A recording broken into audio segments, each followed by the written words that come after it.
하나님 말씀 보겠습니다. 에베소서 5장 1절에서 14절 말씀 보겠습니다. 에베소서 5장 1절에서 14절 말씀 보겠습니다. 그러므로 사랑을 받는 자녀같이 너희는 하나님을 본받는 자가 되고 그리스도께서 너희를 사랑하신 것 같이 너희도 사랑 안에서 사랑 가운데서 행하라. 그는 우리를 위하여 자신을 버리사 향기로운 제물과 희생 제물로 하나님께 드리셨느니라. 음행과 온갖 더러운 것과 탐욕은 너희 중에서 그 이름조차도 부르지 말라. 이는 성도에게 마땅한 바니라. 누추함과 어리석은 말이나 희롱의 말이 마땅치 아니하니 오히려 감사하는 말을 하라. 너희도 정녕 이것을 알거니와 음행하는 자나 더러운 자나 탐하는 자 곧 우상 숭배자는 다 그리스도와 하나님의 나라에서 기업을 얻지 못하리니 누구든지 헛된 말로 너희를 속이지 못하게 하라. 이로 말미암아 하나님의 진노가 불순종의 아들들에게 임하나니 그러므로 그들과 함께하는 자가 되지 말라. 너희가 전에는 어둠이더니 이제는 주 안에서 빛이라. 빛의 자녀들처럼 행하라. 빛의 열매는 모든 착함과 의로움과 진실함에 있느니라. 주를 기쁘시게 할 것이 무엇인가 시험하여 보라. 너희는 열매 없는 어둠의 일에 참여하지 말고 도리어 책망하라. 그들이 은밀히 행하는 것들은 말하기도 부끄러운 것들이라. 그러나 책망을 받는 모든 것은 빛으로 말미암아 드러나나니 드러나는 것마다 빛이니라. 그러므로 이르시기를 잠자는 자여 깨어서 죽은 자들 가운데서 일어나라. 그리스도께서 너에게 비추이시리라 하셨느니라. 아멘.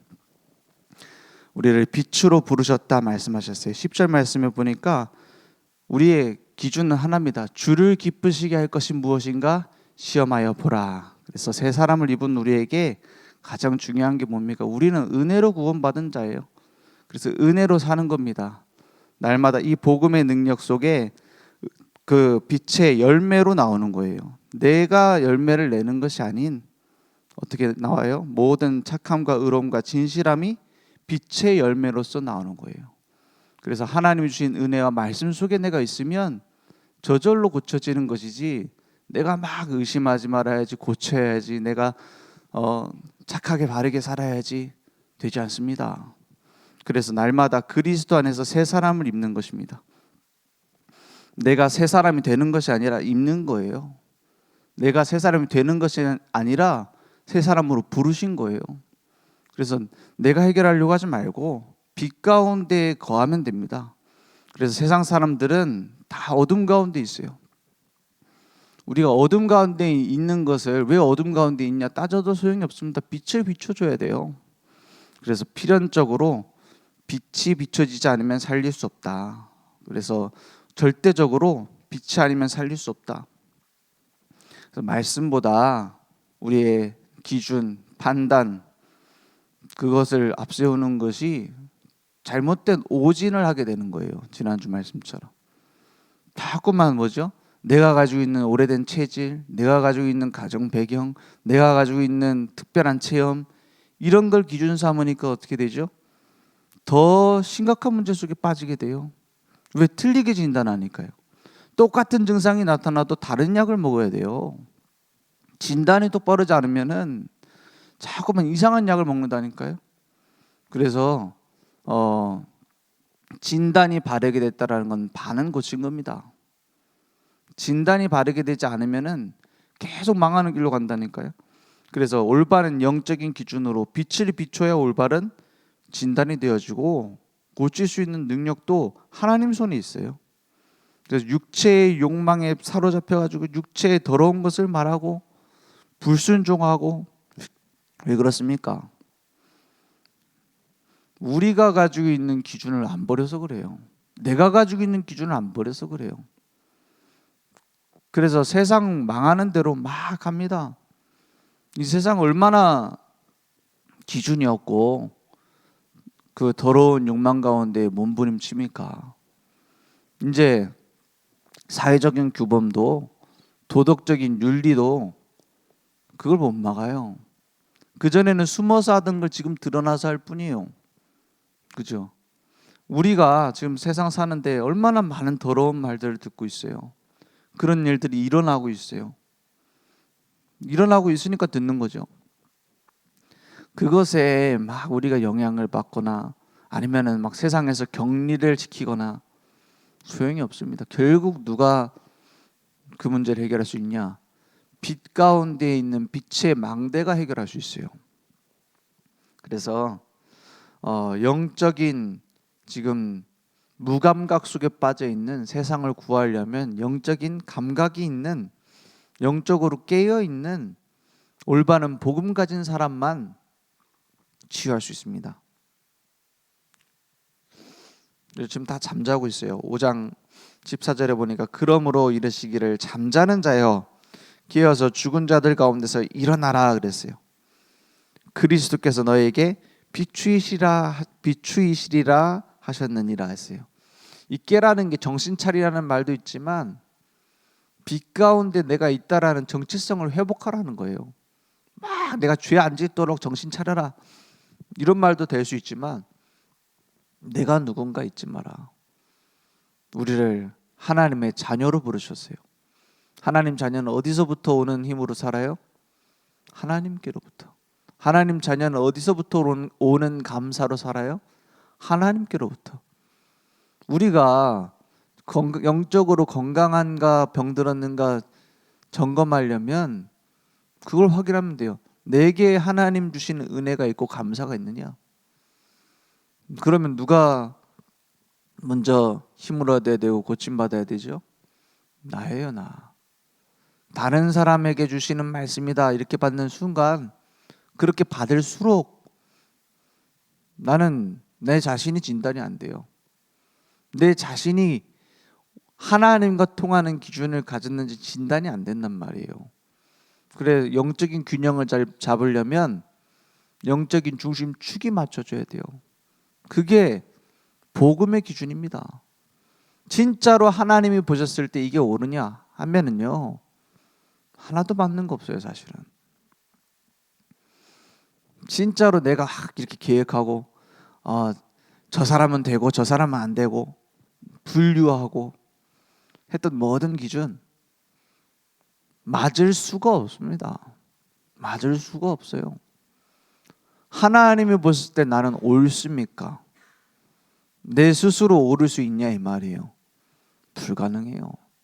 그런데 누구는 옳고 누구는 틀리고 내가 판단합니까? 그래서 그런 나도 모르게 내가 딱 사로잡혀 있는 생각 기준들이 어떻게 돼요? 어둠의 패턴이 돼서 영적 마비를 일으켜요. 나중엔 감각이 없어져요. 나침반이 이렇게 북쪽을 가리키는데 이렇게 움직이면 어떻게 되죠? 항상 꼿꼿하게 북쪽만 가르칩니까? 아니죠. 흔들려요. 왜 흔들려요? 방향을 잡으려고. 안 흔들리는 나침반이 있어요. 그건 어떤 나침반이냐? 고장난 나침반. 영적으로 마찬가지입니다. 나는 복음이야. 내가 올바로 복음을 깨달았어. 내가 하나님의 은혜를 다 알아. 내가 복음이에요. 마태복음, 마가복음, 요한복음도 아니고 내가 복음이라. 그러니까 어떻게 돼요? 하나님과 안 맞는 길을 가면서도 흔들리지 않고 막 가요. 어떤 사람들은 뭐 의심하지 마라 하는데 맞는 말입니다. 그런데 의심이 없이 만드는 믿음은 맹신이에요. 그래서 우리가 하나님이 진짜로 계실까 막 불안하다 이런 의심 말고 내가 진짜 하나님 앞에 선 게 맞느냐 의심할 필요 있어요. 내가 진짜 복음을 알고 있느냐 의심할 필요 있어요. 내가 진짜 하나님의 계획과 뜻을 따라가고 있느냐 늘 의심해야 된다니까요. 내가 하는 건 무조건 하나님 뜻이고 내가 만든 지금 이 판이 하나님 원하시는 거고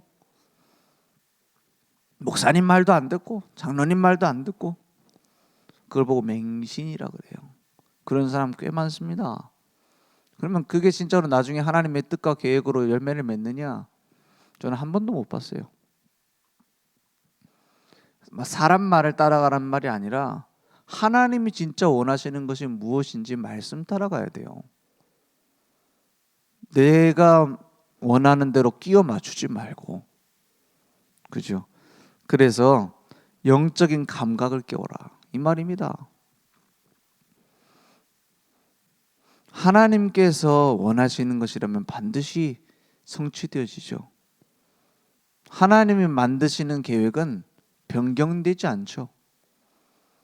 욥에게 고난을 주고 문제를 주고 그러다가 하나님이 이러다가 욥이 더 이상 안 되겠다, 내 뜻은 이거였는데 바꿔서 지금 이렇게 해줘야겠다 한 적이 없어요. 하나님은 처음부터 끝까지 동일하신 분이고, 하나님은 처음부터 끝까지, 우리는 변덕이라고 느껴질 수 있지만, 문제다, 축복이다, 변덕스럽게 생각할 수 있지만, 하나님이 나에게 지금 복을 주시는구나 이렇게 생각할 수 있지만, 하나님 날 저주하시다가 지금은 해결해 주시는구나 이렇게 생각할 수도 있지만, 하나님의 사랑은 처음부터 끝까지 변함이 없어요. 하나님의 계획은 처음부터 끝까지 변함이 없어요. 내가 그렇게 느끼는 것이지. 그래서 우리는 빛의 자녀입니다.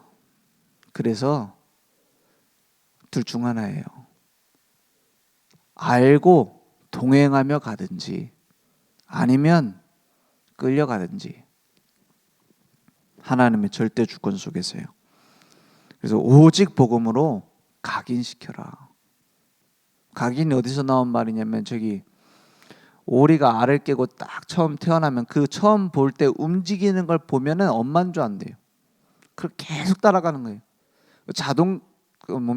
자동차 이런 거 보잖아요. 그럼 크게 엄마인 줄 알고 막 따라가요. 사람을 보면은 사람이 엄마인 줄 알고 막 따라가요. 그래 나중에 그거 오리가 이제 야생오리라서 이제 날개 날도록 훈련을 시켜야 되는 거예요. 저희 멀리 떠나도록. 그러니까 사람을 보고 엄마인 줄 알고 따라가니까는 그 사람이 새 옷을 입더라고요. 그 오리처럼 생긴 옷을 입하고 막 날개짓을 가르치고 막 날려 보내더라고 나중에. 그게 각인이에요. 새겨진다는 뜻이에요. 내게 복음이 각인되었다. 그렇죠? 하나님의 뜻과 계획이 어디에 있습니까? 이 사업을 해야 됩니까? 말아야 됩니까? 결혼을 해야 됩니까? 말아야 됩니까? 그게 중요한 게 아니라는 거예요. 하나님의 뜻은 뭐예요? 항상 기뻐하라. 쉬지 말고 기도하라. 범사에 감사하라. 이것이 너희를 향한 하나님의 뜻이니라 그랬어요. 그 말은 무슨 말이에요? 하나님의 뜻을 따라가는 사람은 항상 기쁠 수 있어요. 왜냐? 하나님께서 우리를 행복할 수 있도록 막 기분을 좋게 만들어준다 이 뜻이 아니에요. 항상 함께 하시고 항상 우리에게 은혜 주시고 항상 우리를 일으켜 주시기 때문입니다. 항상 기뻐하라. 쉬지 말고 기도하라. 막 중얼중얼 기도하고 다니는 말이에요. 하나님이 24시간 쉬지 않고 응답하겠다라는 거예요. 범사에 감사하라. 막 내가 가다가 막 차에 치워도 감사하라는 뜻이에요?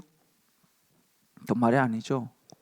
모든 일을 하나님이 계획하시고 결국엔 우리에게 증인의 축복을, 하나님이 동행하시는 응답을 주실 것이기 때문에 범사에 감사해라. 모든 일에 감사하라. 어떤 것은 감사하고, 감사할 일이 있으면 감사하고 슬퍼할 일이 있으면 슬퍼하라가 아니에요. 모든 평상시에 일어나는 모든 일들까지 감사해라. 왜냐? 억지로 하라는 말이 아니에요. 오늘 하필이면 버스가 내가 원하는 시간에 딱 와서 감사합니다. 그런 뜻이 아닙니다. 그런 것도 좋지만, 그런 억지로 하는 감사라도 다 감사, 우리 몸에도 좋대요. 근데 그런 뜻이 아니죠. 하나님은 우리를 모든 일을 통해서 증인으로 만드실 거예요. 모든 일 속에서 함께하고 계세요. 그게 하나님 뜻입니다. 그래서 우리는 이미 빛이다 그랬어요. 너희는 세상의 빛이다 했어요. 우리를 빛과 소금이라고 말씀하셨어요. 빛이 되라 하지 않았어요. 일어나라, 빛을 발하라, 이는 내 빛이 이미 너에게 이르렀다 그랬어요. 그죠? 너희는 왕 같은 제사장이요 거룩한 나라요 그의 소유가 된 백성이다 그랬어요. 그 빛을 선전하라고 부르셨다. 선포하라고 부르셨다. 내게 있는 빛을요. 이미 빛 대신 그리스도께서 내 안에 함께 하심으로 나는 빛이 됐어요. 빛이 되려고 노력하라는 말이 아닙니다. 열심히 살아서 빛 되란 말이 아니에요. 하나님의 자녀된 순간 우리는 빛이에요. 이제는 뭐 하면 돼요? 그 빛 대신 그리스도께서 주인 되어지는 과정이 성화입니다. 거룩해진다. 내가 거룩하게 만든다는 게 아니에요. 내 주도권을, 나의 삶의 주도권을 나에게서부터 주님께로 옮겨가는 과정이 성화. 그러면 간단하잖아요. 그게 내 마음대로 안 되니까 기도하는 거 아닙니까? 그죠? 그래서 날마다 뭐 하라고요? 고백하고 시인하라 그랬어요. 내 인생 주인은 내가 아닙니다. 영접하는 믿음을 가져요. 영접 기도를 또 하고 나는 아직도 죄인입니다. 또 그리스도가 필요하니까 내 마음속에 지금 또 들어오세요. 그런 의미가 아니에요. 날마다 내 산업에 내 가정의 주인은 그리스도뿐이라. 내가 주인 되니까는 내가 해결해야 되잖아요. 집에 물 새는데 내가 지금 뭐 전셋집이든 월세집이든 들어가 살아요. 그러면 집에 하자 있으면 누가 고쳐줘야 돼요? 주인이 고쳐줘야 돼요. 내가 주인이면 누가 책임져요? 내가 고쳐야 돼요. 내가 돈도 내야 되고 다 해야 돼요. 대통령이 우리 집에 그 순방을 왔다. 암만 대통령이라도 내 집에 물 새면 내가 고쳐야 돼요. 주인이 고쳐야 돼요. 대통령 고쳐줄 책임 없어요. 누가 주인이냐에 따라서 책임이 있습니다. 운전대를 잡고 가는데 길이 막 꼬부랑꼬부랑 너무 어려워요. 힘들어요. 그러면은 옆에 최고의 운전수가 타 있다. 내가 운전해서 가는데 너무 힘들다. 어떻게 하면 돼요? 내가 운전석에서 나오면 돼요. 바꾸자고 하면 돼요. 주님이 내 운전석에 앉으셔서 운전해 가시면 끝나요. 뒤에 가고 뭐 졸아도 돼요. 자도 돼요. 노래 불러도 돼요. 왜냐? 내가 주인이 아니니까. 그래서 내게 있는 빛을 확인하고 누리고 증거하는 유일한 방법은 주인을 바꾸는 겁니다. 내가 주인의 자리에서 내려오고 주님이 앉으시는 거예요. 늘 그럴 수 있다면 좋겠지만 우리는 육신을 입고 있기 때문에 그렇게 헷갈릴 경우가 많죠. 그래서 잠깐이라도 10분이라도 그 주인의 자리를 바꾸는 걸 보고 뭐랍니까? 기도라고 합니다. 그래서 말씀에 뿌리를 내리고 말씀 따라가는 게 주인 바뀐 거 아닙니까? 기도 속에 들어가라. 그 체질로 될 때 기도는 단순한 행위가 아니죠. 영적인 호흡이며 빛이 내 삶에 비춰지는 실제적인 반응이에요.